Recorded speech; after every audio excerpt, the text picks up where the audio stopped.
Land was wealth 300 years ago. So the person who owned the land owned the wealth. Later, wealth was in factories and production, and America rose to dominance. The industrialists owned the wealth. Today, wealth is in information, and the person who has the most timely information owns the wealth.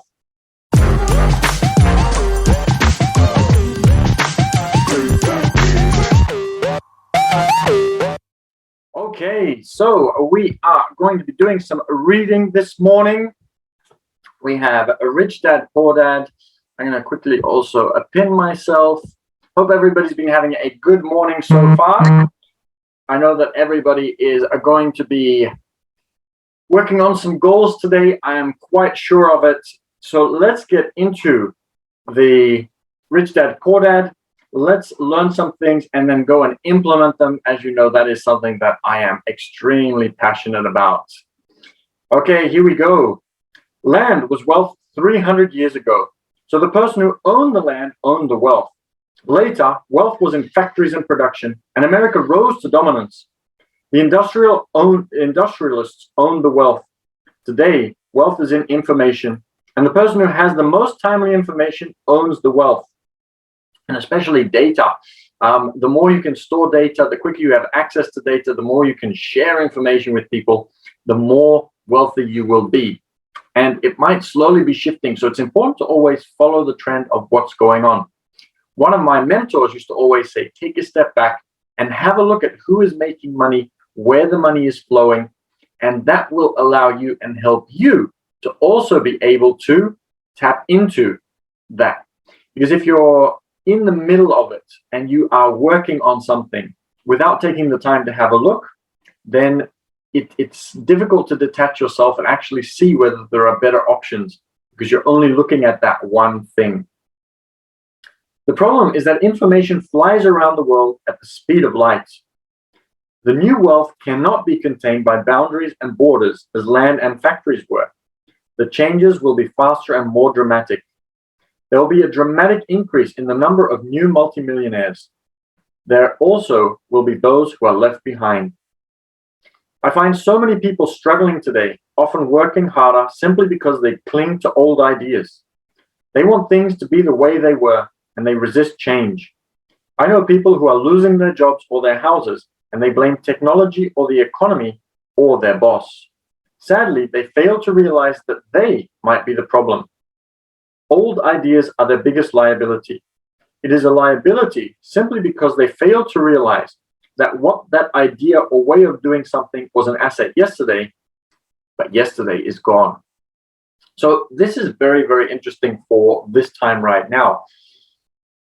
So some people are extremely interested and excited by this thing called NFTs or cryptocurrency.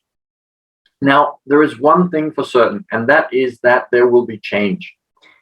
We get older, things change, society's values change, the size of swimsuits have gotten smaller and smaller, for example. So the way that life functions as a whole is going to be changing. There is nothing that we can do about it. We could wish that the world stays exactly the way that it is. But we can either look at it as this new world, it has challenges because it's not the old world and we want it to stay the same as it was. Or we can look at it as there are new opportunities coming up. And each social change brings with it new opportunities. There's a story of, and I can't remember which book I found this in, but there's a story of a person who was in South Africa. And a lot of rich people were leaving South Africa because there were social challenges. And this one man decided he was going to stay because he realized that the electricity supply in South Africa was not working properly. So rather than leaving, he saw the opportunity and he actually took over the electricity industry in South Africa. He wanted people to be able to have access to electricity. He loved his country. He wanted them to be able to have a good quality style of life. So he saw that opportunity and was able to assist people, but also make money at the same time. And so he created a standard of living for people in South Africa that allowed them to have electricity. And so in crises, in change, there are always also opportunities. And not only opportunities to enrich yourself at the cost of others, but opportunities to enrich yourself and create lifestyle for yourself while also potentially creating lifestyle for other people. So if we can shift from only seeing the challenges and to seeing the opportunities, there are opportunities that might scare us right now. But for example, one thing that you can do if you are not very interested in cryptocurrency or NFTs is have a talk to somebody or do some research online on what NFTs and cryptocurrency are, and see if you can spark a little bit of imagination and see if you can ignite that fire inside of yourself to understand and see whether there is an opportunity for you there. And there might be other things that are coming up that can present opportunities for you. You might be able to have the skills to help people who are in a similar situation to you who are struggling with this change. If you're able to start seeing opportunities, then you might be able to help people who, just like you, were seeing challenges and help them to be able to start seeing some of those opportunities. There are always really interesting things if we look for them. One afternoon, I was teaching how to invest using a board game. I had invented cash flow as a teaching tool.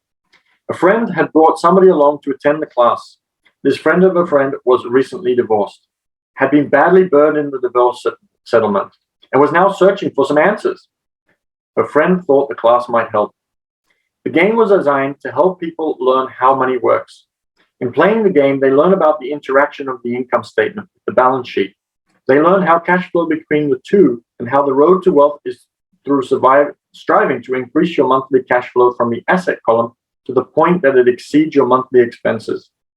Once you accomplish this, you are able to get out of the rat race and out onto the fast track.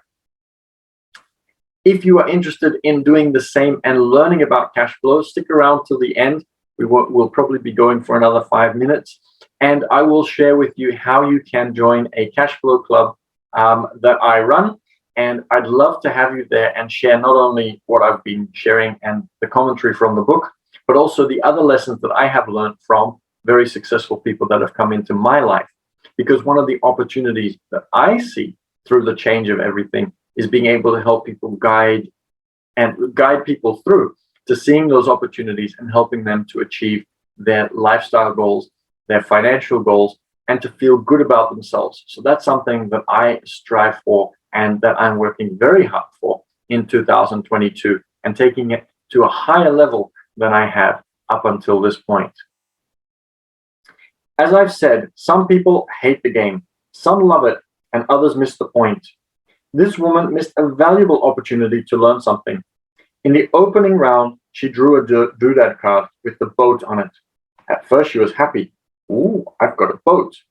Then, as her friend tried to explain how the numbers worked on her income statement and balance sheet, she got frustrated because she had never liked math.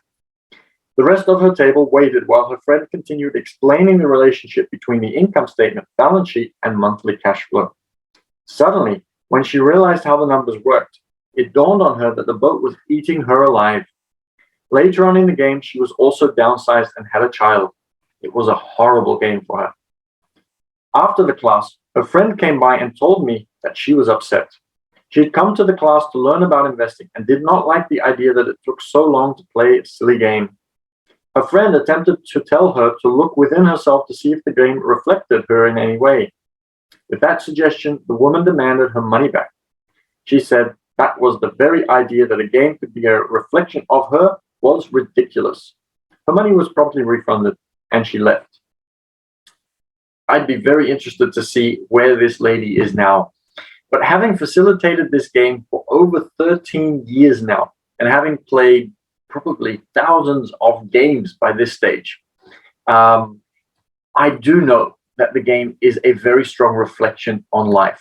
And when I see people play this game for the very first time, I can tell so much about what is going on in their life, because you play the game just like you do in real life.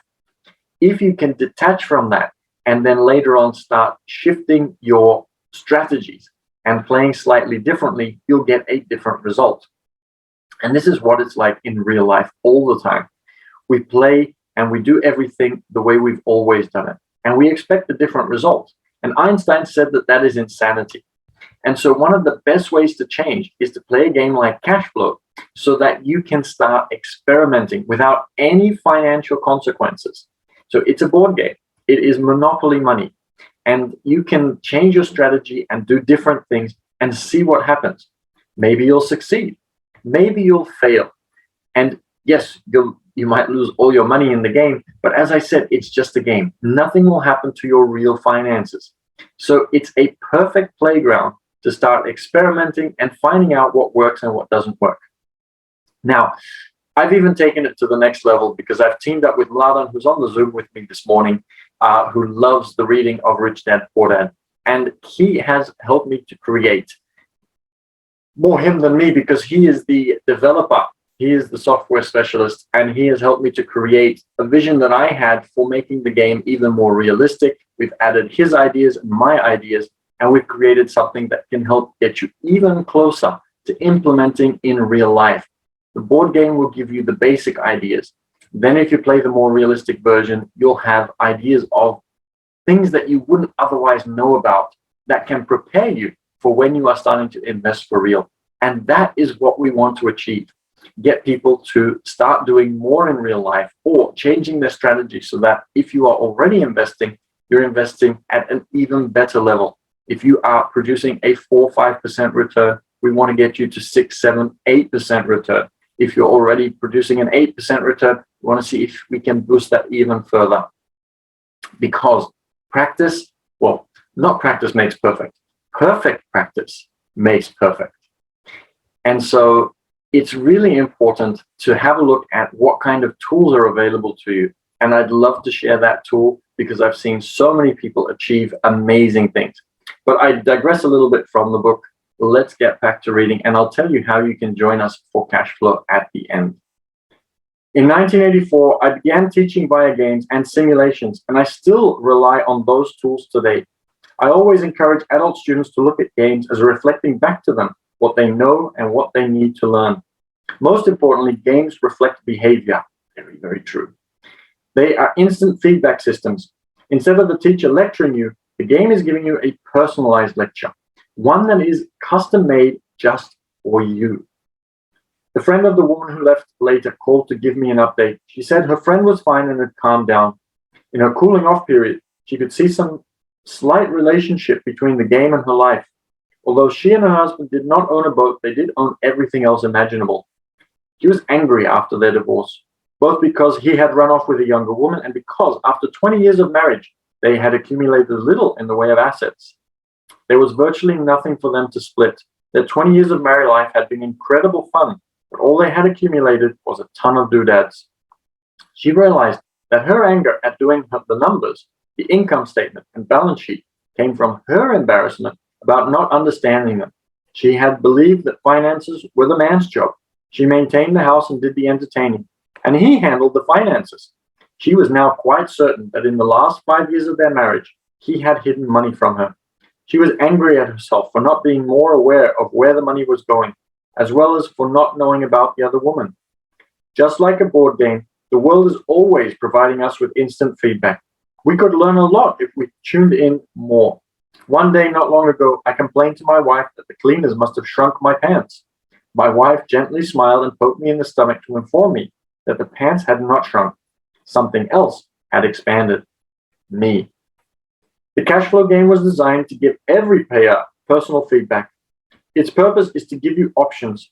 If you draw the boat card and it puts you into debt, the question is, now what can you do? How many different financial options can you come up with? That is the purpose of the game, to teach players to think and create new and various financial options. Thousands of people throughout the world have played this game. The players who get out of the race the quickest are the people who understand numbers and have creative financial minds. They recognize different financial options. Rich people are often creative and take calculated risks. People who take the longest are people who are not familiar with numbers and often do not understand the power of investing. Some people playing cash flow accumulate lots of money in the game, but they don't know what to do with it. Even though they have money, everyone else seems to be getting ahead of them. And that is true in real life. There are a lot of people who have a lot of money and do not get ahead financially. We'll continue with that later, but I hope that you got a lot of value from that. Life is not only the game that we're talking about here, but life will give you instant feedback on what is going on for you. And if you can see that something isn't working, then it's time to start having a look at how you can make it work. There are all sorts of options. If the world changes, we have to change along with it.